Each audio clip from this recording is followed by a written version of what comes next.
여러분, 지금이 토요일 오후 2시 7분을 지금 가리키고 있습니다. 이번에 베토벤 5번째 시간인데요. 여기 보면 의양 사생활 성격이라고 나와 있죠. 5번째는 여기를 할 차림입니다. 안톤 쉰들러의 발굴 보고서에 의하면 베토벤의 신장은 168cm로 당시 일반 서양인 남성으로는 평균 이상이었으며 신체는 근육질에 건장한 편이었다. 이 베토벤의 신장이 당시 168이라고 나와 있습니다. 이 168이라는 키는 서양인 남성 중에서도 작은 키는 아니고 일반 평균적인 키에 해당됐다는 겁니다. 여러분들 그걸 아셔야 돼요. 이 예전에 조선 사람만 작았던 것이 아닙니다. 서양에도 예전엔 사람들이 작았어요. 지금과 같이 물론 서양에도 작았지만 그래도 조선 사람보다는 좀 컸습니다. 그러나 어쨌든 간에 서양 사람도 예전에는 작았어요, 사람들이. 그럼 왜 이렇게 예전엔 작았는데 사람들이 커졌을까? 여러 가지 영양적인 문제도 있지만은 이런 얘기가 있다고 합니다. 항생제 있잖아요, 페니실린. 요즘에는 항생제를 상당히 많이 쓰잖아요. 그 항생제가 사람의 키를 키운다 이런 설도 있다고 봅니다. 그런 설이 나왔다는 거예요. 근데 이 베토벤 시대에는 페니실린 항생제라는 것이 아마 나오기 전 시대였지 않았겠는가 그렇게 생각을 합니다. 그래서 서양 사람들도 옛날엔 작았어요. 그러니까 168이 평균 신장이었다 이런 말씀을 드립니다. 순수 백인으로서는 피부가 검은 편이었고 천년도 반응이 있었을 것으로 여겨지는데 초상화와 동상, 라이프 마스크와 근래에 밝혀진 다양한 여성관계 등을 볼 때 용모가 미남이라고 지칭할 수 있는 정도는 아니지만 그리 나쁘지도 않았던 것으로 여겨진다. 표정은 풍부하고 생기 넘치는 눈빛이 사람들에게 강한 인상을 심어줘 많은 숭배자가 있었다. 젊은 시절에는 옷을 차려입는 등 외모에 신경을 썼지만 나이가 들면서는 전혀 신경 쓰지 않았다. 그의 제자 체르니는 처음 베토벤을 만났을 때 로빈슨 크루소처럼 검은 머리카락이 머리 주변에서 부스스 곤두선다는 느낌을 가졌다고 한다. 그러니까 젊은 시절에는 베토벤이 상당히 외모에 신경을 쓰고 깔끔하게 했었는데 나이 들어서는 전혀 외모에 신경을 쓰지 않았다는 겁니다. 그래가지고 머리가 이렇게 헝클어지고 그랬다는 것이죠. 그래서 베토벤의 제자 체르니가 베토벤을 만났을 때 로빈슨 크루소처럼 느껴졌다는 겁니다. 로빈슨 크루소라면 여러분이 알잖아요. 무인도에 가서 문명과 담을 쌓고 생활했던 사람, 소설 속 주인공이죠. 그의 방안은 난잡한 반면 목욕과 엇빨래를 선호한 등 깨끗한 것을 좋아했다고 한다. 결벽증처럼 손을 집요하게 씻는 버릇도 있었다. 또한 생애 최소 60회 이상 이사를 한 것으로 알려져 있다. 그는 빵과 날달걀을 넣고 푹 삶은 수프와 생선, 고기, 마카로니 앤드 치즈를 좋아했다. 그러니까 빵하고 날달걀을 넣고 푹 삶은 생선 수프 이런 걸 좋아했다고 합니다. 또 와인을 즐겼고 브랜드는 값싼 토크의 포도주를 선호했다. 그의 아버지와 마찬가지로 술을 꽤 좋아하는 편이었다. 커피는 한 잔을 끓일 때마다 60알의 원두를 넣은 것으로 유명하다.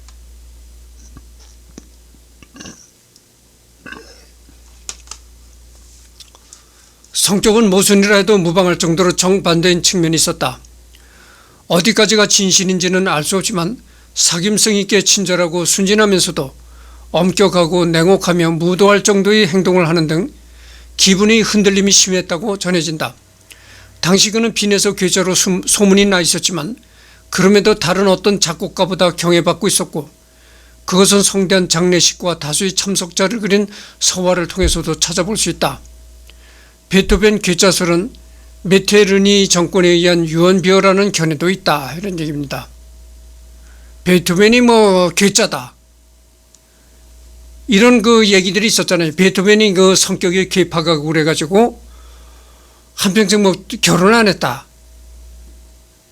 근데 그런 베토벤이 성격이 괴팍했다는 그 설은 그 당시에 그 메테르니 정권에 의한 악의적인 유포였다, 뭐 이런 설도 있다는 겁니다. 여러분, 그렇잖아요. 꼭 뭐 성격이 괴팍해서 독신을 사는 건 아니잖아요. 보세요. 나는 성격이 괴팍하지도 않습니다. 성격이 원만하죠. 그런데도 이렇게 독신을 살잖아요. 그러니까 무조건 이 결혼 안 하고 독신을 살았다고 해가지고 성격이 괴팍했다, 이렇게 단정적으로 말할 수는 없는 겁니다. 이 사람이 독신을 사는 건 반드시 성격이 괴팍해서 독신을 살았다기보다는 경제적인 그런 능력이 별로 없었고, 그래서 여자들이 기피하는 면도 있었고, 그렇다 이겁니다. 그래서 여러 가지 이런 경제적 능력, 뭐 여러 가지 이렇게 복합적인 요소가 결합이 돼가지고 여자들이 몰려했지, 단지 성격이 괴팍해가지고 몰려온 것은 아니다, 이렇게 말씀드리는 겁니다. 학자들에 의하면 베토벤은 카톨릭 교도였지만 진정한 그리스도 교인은 아니었다. 전형적인 종교적 작곡가로 분류되는 바흐, 브루크너 등과는 달리 제도적 그리스도교에 얽매지 않았던 것이다. 그는 호메로스와 플라톤 등의 고대 그리스 사상에 공감하여 게테나 실러에게서도 나타나는 범신론적인 생각도 갖게 되었다. 그의 미완성으로 끝난 교양곡 10번에서는 그리스도교적 세계와 그리스 세계 융합을 목표로 한 것으로 알려져 있다. 이는 괴테가 파우스트 2부에서 시도한 것인데 베토벤의 생전 동안에는 일부만 발표되었고 2부는 베토벤 사후에 발표되었다. 이런 권위에 얽매이지 않는 그의 종교관은 결국 교향곡 9번과 장엄미사 등의 후기 작품에서 궁극적 보편성과의 우주적 합의라는 결론을 보았다. 전번에 내가 베토벤의 죽음에서 끝날 때쯤 돼서 이 교향곡 9번을 내가 들려줬잖아요. 합창. 그는 바가 바드 기타를 읽는 등 인도 철학에 심취했고 철학자 칸트의 사상도 언급하며 칸트의 강의에 출석하는 것도 기획하고 있었다. 정치 사상적으로는 자유주의자였고 자유주의적이고 진보적인 정치 사상을 갖고 있었다. 그리고 이것을 숨기지 않았기 때문에 메테르니히의 비인 체제에서는 반체제 분자로 보여지기도 했다. 천문학에 관한 책들도 깊이 있게 읽고 있었던 그는 본대학에서 청강생 자격으로서의 수강이나 백예너 가문에서 교육을 받은 것 이외에는 정규 교육을 받지 않았음에도 불구하고 당시 상당한 교양인에 가까웠다고 볼 수 있다, 이런 얘기입니다. 후세의 음악가에 대한 영향평가. 베토벤의 음악계에 대한 기여는 매우 컸고 자꾸 이렇게 더듬게 되네요. 좀 이해하시기 바랍니다. 어떻게 그렇습니다. 그 이후의 음악가는 크든 작든 그의 영향을 받았다. 베토벤 이전의 음악가들은 궁중이나 유력 귀족을 섬겼으며 작품들은 공식 및 사적 행사에 있어서의 기회의 음악으로 작곡된 것이 대부분이었다. 베토벤은 그런 후원자와의 주종관계 및 그 주종관계에 따른 음악을 거부하고 대중을 향한 작품을 발표하는 음악가의 효시가 되었다. 그러니까 예전에는 이 베토벤 시대만 해도 그렇지만은 이 귀족들이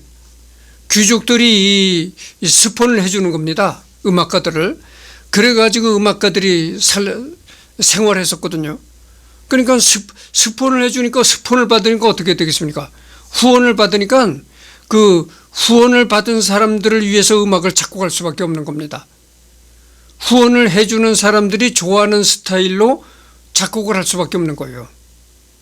금력이 끌릴 수밖에 없는 거죠. 그런데 이 베토벤만큼은 물론 후원해 주는 사람이 있었지만 그렇다고 해서 무조건 그 후원해 주는 사람들이 좋아하는 스타일의 음악을 작곡하지 잘 않았다 이런 얘기죠.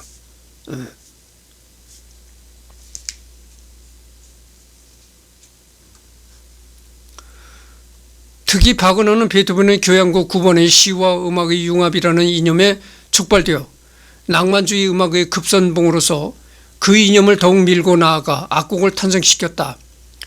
또 그 표현을 위해 풍부한 관현악법으로 음량 효과를 증대시켰고 베토벤을 이용한 고전적 화성법을 해체하고 트리스탄 화음으로 대표되는 혁신적 화성으로 조성을 확대했다.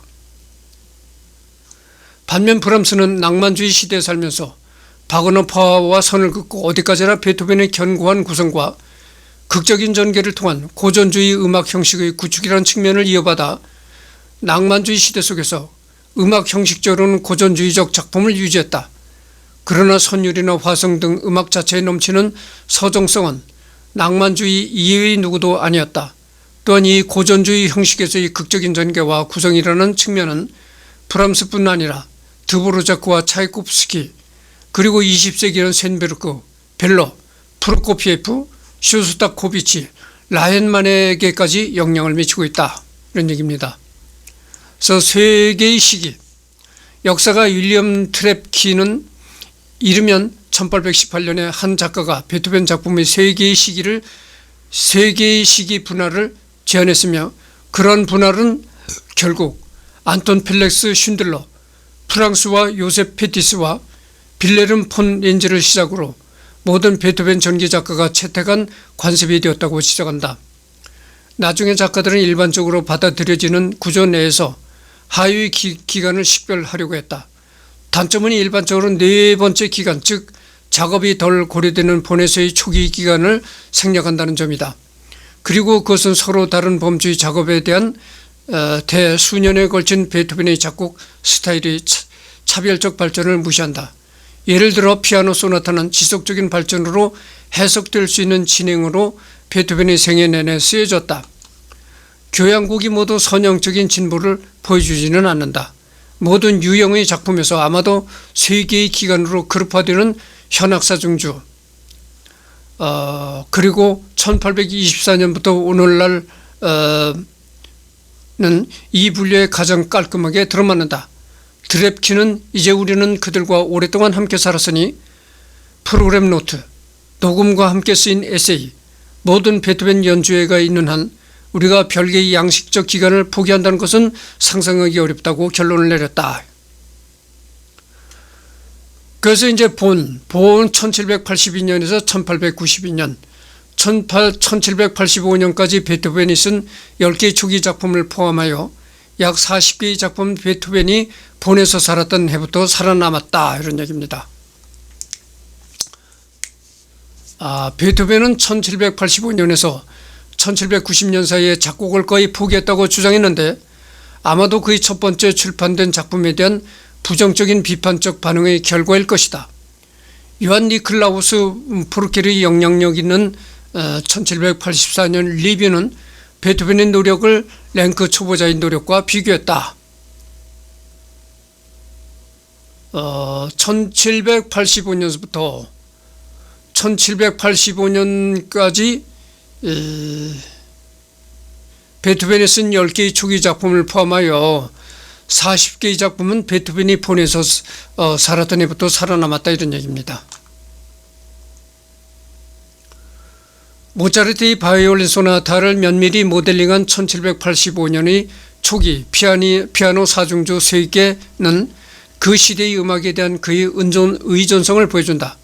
베토벤 자신은 본 시기 작품들의 작품 남발을 부여하지 않았다. 그가 나중에 그의 경력에 사용할 목적으로 재작업을 위해 비축한 것이다.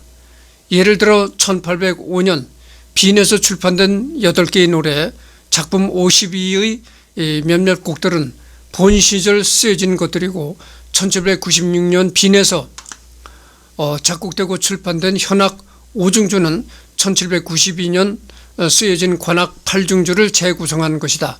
찰스 로제는 여기서 여러분들한테 여러분들이 헷갈리지 말아야 될 것은 뭐냐면은 본이라는 것은 독일 본을 얘기하는 겁니다. 독일 본을 얘기하고 빈이라는 것은 그 오스트리아 빈을 얘기하는 것이죠. 찰스 로제는 본이 빈에 의하면 산만한 곳이라고 지적한다. 로제는 당시 베토벤이 하이든이나 모차르트의 성숙한 작품을 잘 알지 못했을 것 같았고 오히려 그의 초기 스타일이 훈멜이나 클레멘티의 스타일에 더 가깝다고 말했다. 커먼은 본 단계에서의 베토벤은 소나타 스타일의 그의 작품보다 오히려 그의 성악곡으로 더 유명하다고 제안한다. 그는 1792년 빈으로 이주하여 그가 알려지게 된 장르의 음악을 발전시키는 길을 열었다. 이런 얘기입니다. 그러니까 이제 그 1792년에 이제 오스트리아 빈으로 이주했는데 그러니까 이거는 말이죠. 빈으로 이주하기 전 독일 본에서 쓴 40여 개의 작품들이 이제 그 베토벤의 초기 중기 뭐 이렇다고 봐야죠. 됐습니다.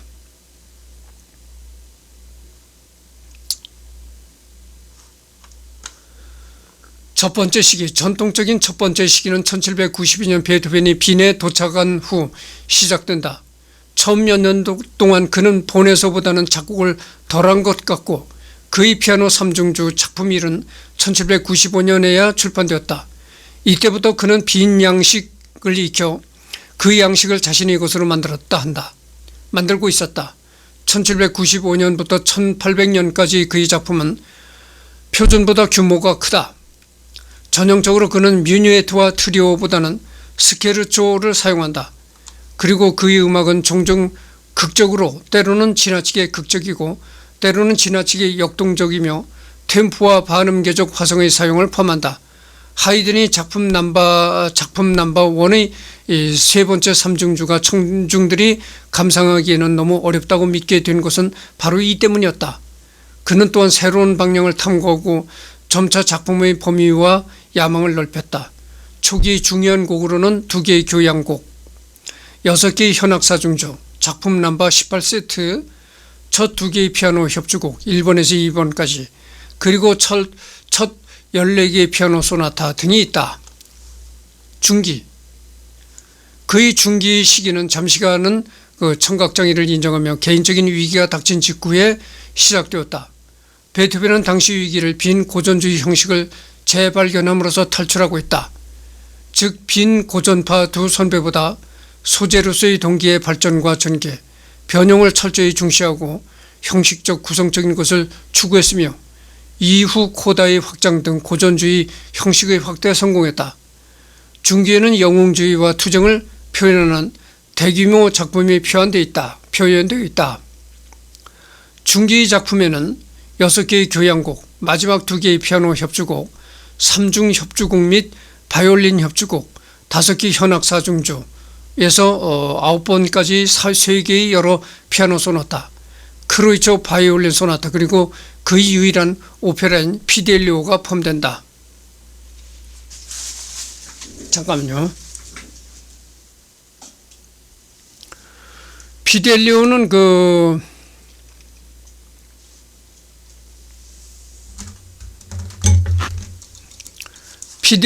피델리오는 베토벤의 유일한 오페라입니다. 교향곡 부문에서는 기존 소나타 형식의 비약적 확대, 선율이 바탕이 되는 동기와 리듬의 철저한 조작, 표제음악의 시도, 악장의 연결 시도, 5악장 형식 시도 등 혁신적인 기법이 창조되어지고 그 작품들은 고전주의 양식미와 낭만주의를 지극히 높은 차원에서 양립시키며 음악의 이상적인 존재로서 이후의 작곡가들에게 영향을 미쳤다. 교향곡 5번에서 전형적으로 나타나 있는 어둠, 밝음, 고뇌를 뚫고 환희에 이른다는 도식은 극성 구성의 규범이 되어 이후 낭만주의 많은 작품이 이를 추종했다. 이런 베토벤의 요구는 필연적으로 연주 인원의 증가와 연결됐고 그의 인원수로 만들어진 삶을 고무하는 듯한 강음이나 흐느끼는 듯한 야금은 많은 음악가를 자극했다, 이런 얘기입니다. 고전주의와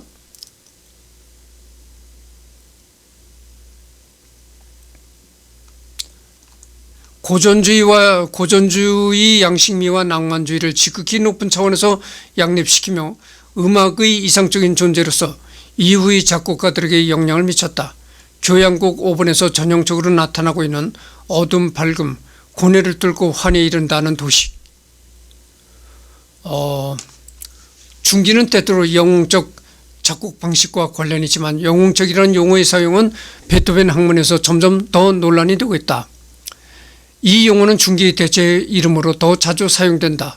중기 전체를 설명하는 영웅적이라는 용어의 적절성에 대해서도 의문을 제기했다.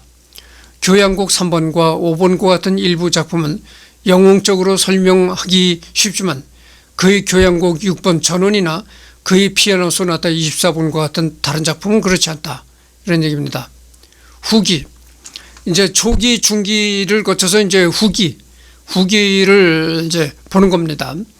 베토벤의 후기는 1810년서부터 1819년에 시작되었다. 베토벤은 그의 청력저하로 의기소침해 있는 상황과 맞물려 동생 카스파의 사망 그리고 조카 카르의 양육권을 위한 법적 투쟁과 카르에 대한 기대와 집착으로 발생한 갈등으로 인해 슬럼프에 빠지게 되면서 두 번째 위기를 겪게 되지만 그러한 상황에서 바흐와 핸델의 작품을 포함하여 오래된 음악에 대한 새로운 연구를 시작했으며 이후의 결과물로부터 첫 번째 시도로 출판되었다. 베토벤의 후기 작품 중에는 부가 자료가 많이 포함되어 있다. 서곡 헌당식은 이런 역량을 통합하려는 초기 작품이었다. 후기라고 불리는 새로운 형식이 나타난 이 시기에 그는 거의 10년 만에 가장 먼저 피아노 소나타를 작곡하기 위해 건반으로 들어왔다. 후기 작품에는 마지막 5개의 피아노 소나타와 디아벨리 변주곡, 첼로와 피아노를 위한 마지막 2개의 소나타, 후기 현악 사중주 그리고 매우 큰 세력을 위한 2개의 작품, 장원미사와 교향곡 9번 등이 포함된다. 이 시기 작품 지적인 깊이, 형식적인 혁신, 강렬하고 매우 개인적인 표현이 특징이다. 현악사중주 14번. 현악사중주 14번에는 7개의 연결된 악장이 있다. 9번째 교향곡은 이 악장에서 미뉴에트 대신 스케르초를 사용하고 있고 3악장에서는 일반 교향곡의 악장에서 완서 악장으로 교체를 이루고 있으며 4악장에서는 독창, 합창을 포함한 성악을 사용, 지금까지 없었던 획기적인 교향곡을 작곡하였다. 이런 얘기입니다. 그래서 여러분 내가 전번 4회 때 내가 합창 교향곡을 잠깐 보여드렸죠. 예. 그래서 나옵니다.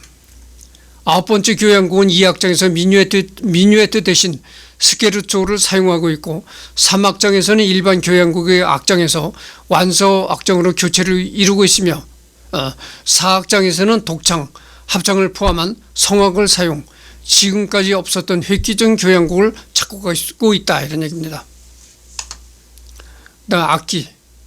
베토벤이 젊은 시절 주로 사용했던 피아노 중 하나는 요한 안드레아스 슈타인이 제작한 것인데 발트 슈타인 백작이 선물한 것으로 여겨진다. 1786년부터는 슈타인의 사위인 요한 안드레아스 슈라이허와 전속계약을 맺었음을 시사하는 근거들이 있다.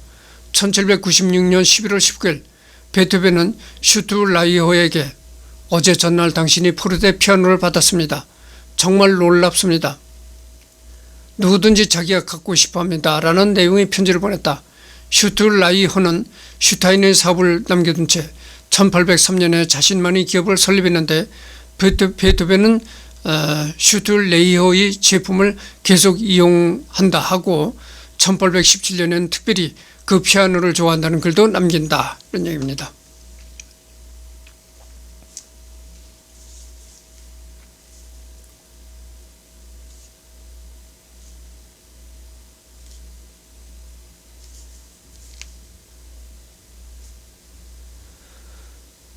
그러니까 슈트레이허라는 거는 피아노 브랜드 이름인가 봐요.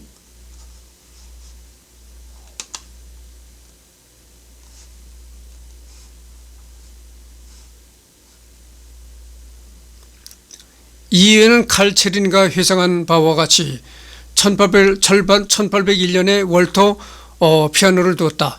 1802년에는 월터에게 친구 즈메스칼에게 선물할 피아노 포르테를 주문 제작하기도 했다. 1803년에는 에라르 그랜드 피아노를 받았다. 에라르 피아노는 음의 지속 시간이 특별히 긴 것이 특징으로 베토벤은 이 피아노를 갖게 된 후 얼마 지나지 않아 발트슈타인 소나타의 작곡을 시작한다. 그런 1810년에는 더 이상 그 피아노를 사용하지 않게 되었고 1824년에 동생 요한에게 선물로 주었다. 1818년에는 토마스 브로드 우드로부터 브로드 우드사의 피아노를 선물로 받았다. 이 선물에 대해 자랑스러워하긴 했지만 음이 살짝 어긋난다는 이유로 불만을 가졌다. 그러나 이는 실제로는 베토벤의 청력에 문제가 생기기 시작했기 때문에 그렇게 느껴졌던 것으로 보는 시각이 존재한다. 베토벤은 피아노의 음량을 키우기 위해 피아노를 개조할 방법을 알아보기도 하였다. 1827년 베토벤이 사망할 때까지 슈바르츠 슈파니어 하우스에는 자신의 집에 있었다 이겁니다. 베토벤의 마지막 악기는 사중 그라프 피아노였다. 베토벤은 이 옥타브를 피아노를 바꿔서 얼마 지나지 않아 사망했는데 후에 이 피아노는 윈모 가문에 팔렸다가 1889년에 보니 베토벤 하우스에게 인수되었다. 이런 얘기입니다.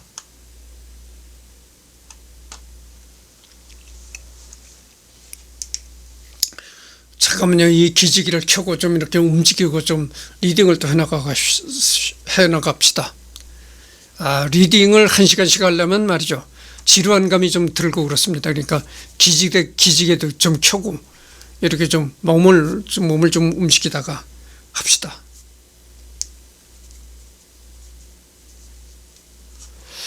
보네의 베토벤 기념일은 1845년 8월 탄생 75주년을 기념하여 조각가 언스트 율리우스 하넬의 제작으로 민스터 광장에 설치 공개되었다. 베토벤의 기념비가 이제 1845년 8월 탄생 75주년을 기념하여서 조각가 언스트 율리우스 하넬의 제작으로 민스터 광장에 설치가 되었다 이런 얘기입니다. 이것은 독일에서 만들어진 첫 작곡가 동상이었다. 제막과 함께 열린 음악축제는 본 베토벤 할례의 매우 성급한 건축을 위한 자극제였다. 프란츠 리스트의 촉구에 따라 한 달 이내에 설계 및 제작이 이루어졌다. 오스트리아 빈에서는 베토벤 기념비가 1880년 5월 탄생 110주년을 기념하여 조각가 카스파 폰 춘부슈의 제작으로 베토벤 광장에 설치 공개되었다. 베토벤 광장 나오네요. 흉상은 앞서 1812년 빈 미술사 박물관에 설치 공개되었다. 이것은 조각가 프란츠 클라인에 의해 제작되었다. 이 흉상은 말이죠. 미국 워싱턴 의회 도서관에 이제 있는 흉상이라고 합니다. 본 중앙에는 그의 출생지인 베토벤 하우스라는 박물관이 있다. 같은 도시에서 1845년부터 음악축제인 베토벤 페스트가 개최되었다. 이 축제는 처음에는 비정기적이었으나 2007년부터 매년 조직되었다. 이라 브릴러 베토벤 연구센터는 박물관 연구센터 그리고 이 3과 1에 전적으로 헌신하는 강의 및 공연의 호스트 역할을 한다.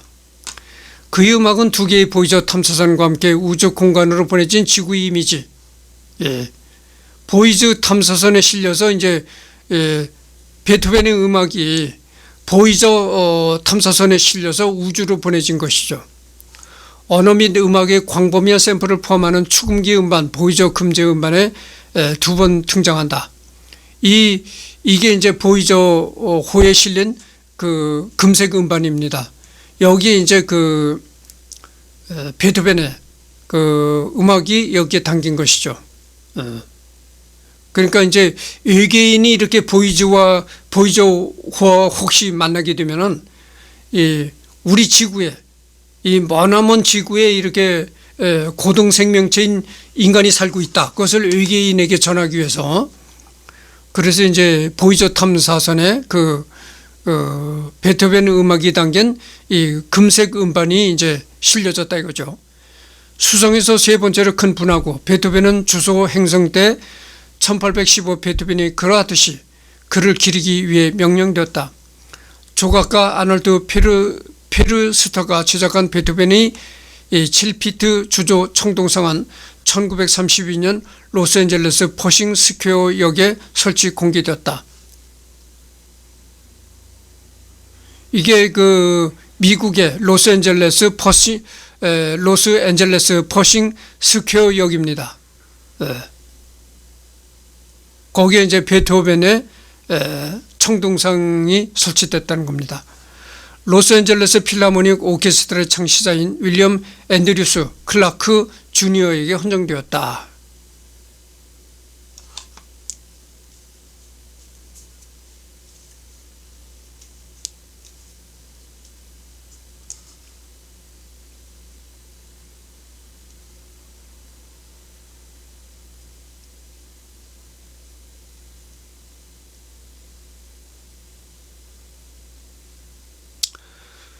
그래서 하여튼 베토벤의 위키백과는 베토벤에 관해서 베토벤의 일생을 얘기를 하고 베토벤의 음악을 얘기를 하는 위키백과를 리딩하는 건 끝났습니다. 그러니까 이번이 이제 5회째죠. 5회째인데 지금 녹화를 시작한 지가 31분을 경과했습니다. 5회는 이것으로 끝을 맺고 다음 6회는 베토벤에 관한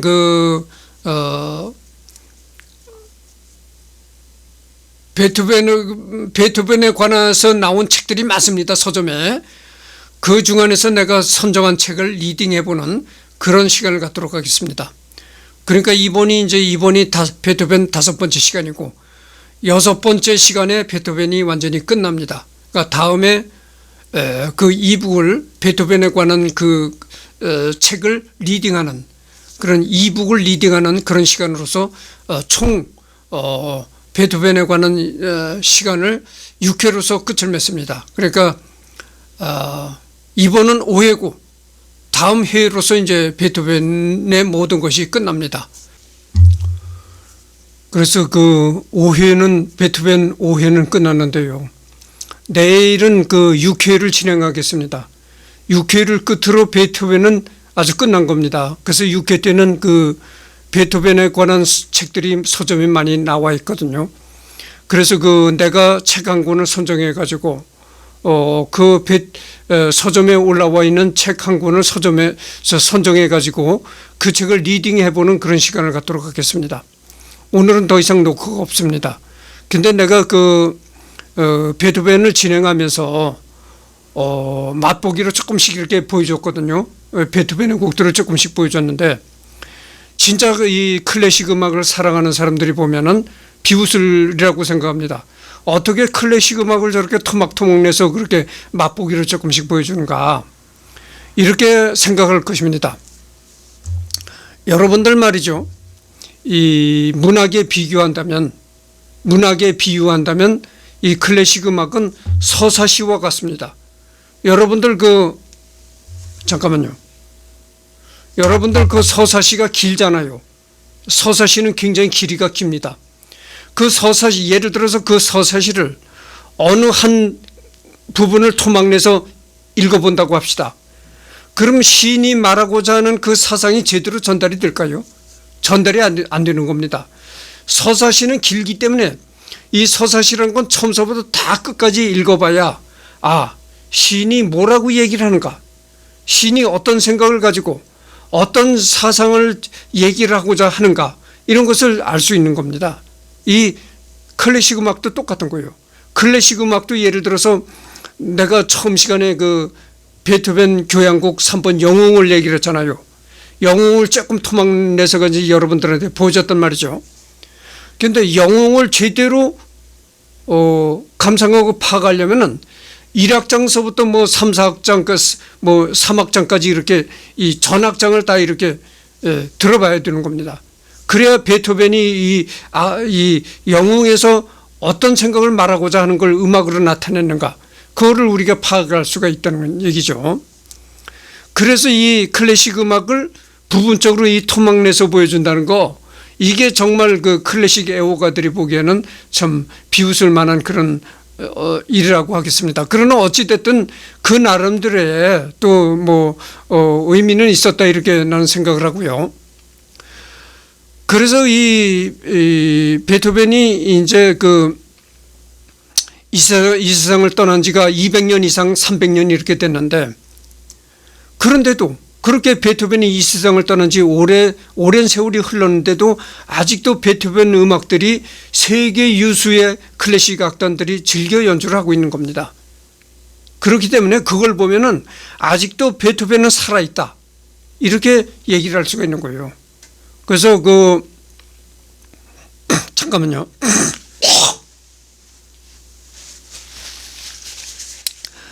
그렇게 세계 유수의 클래식 악단들이 이 베토벤 음악을 계속 연주를 하고 있고, 또 나같이 이렇게 클래식 음악을 사랑하는 사람도 이 베토벤 음악을 즐겨 듣는다 이거죠. 그래서 베토벤은 세상을 떠난 사람이 아니라 지금도 살아서 움직이는 사람이다, 이렇게 말할 수가 있고요. 베토벤이 악성이라고 불린다고 했잖아요. 정말 베토벤이 내가 악성이라고 느끼는 곡이 또 있는데, 여러분 바이올린 협주곡 바이올린 협주곡 로망스 2악장을 들어보면은 알겠지만은 얼마나 이 음악에서 베토벤의 재능이 녹아 있는가, 얼마나 이 음악에서 베토벤이 자기의 뛰어난 재능을 발휘했는가를 새삼 깨달을 수가 있습니다.